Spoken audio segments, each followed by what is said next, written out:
हाय, ही आहे विशाखा. आज आपण हिचा वेडिंगचा मेकअप करणार आहोत. चला तर मग मेकअप बघूया.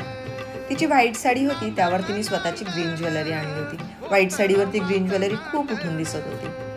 तिला नॅचरल आणि थोडा शायनी बेस हवा होता. तसाच मेकअप पण तिला दिलाही होता. ती हॉलला जायला निघाली आणि पाऊस चालू झाला. तिच्या आईने त्यांचा स्वतःचा पदर तिच्या हेअरस्टाईलवरती ठेवला. मला वाटलं आता हेअरस्टाईल बाय बाय टाटा. पण तसं काहीच नाही झालं. हॉलवरती गेलो आणि तिथे लाईटच नव्हता. त्यांनी AC हॉल बुक केला होता, पण जनरेटर लोड करत होता. त्यामुळे ब्राईडला स्वेटिंग झाली होती आणि सगळ्यांची चिडचिड झाली होती. रूममध्ये मात्र सगळं व्यवस्थित होतं. त्यानंतर ती रिसेप्शनच्या टचअपला आली.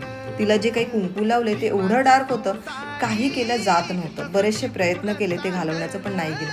कव्हर करताना सुद्धा त्याचा जो आतला डार्क शेड आहे तो दिसत होता. व्हिडिओमध्ये तुमच्या लक्षातच येईल. ब्राईडला मी रिक्वेस्ट करते की तुम्ही जे काही कुंकू वगैरे वापराल ते थोडं नॅचरल यूज करा, जेणेकरून तुम्हाला एलर्जी नाही होणार आणि तुमचा खास मोमेंट व्यवस्थित केला जाईल. बरं, व्हिडिओ कशी वाटली नक्कीच सांगा. आवडली असेल तर लाईक करा.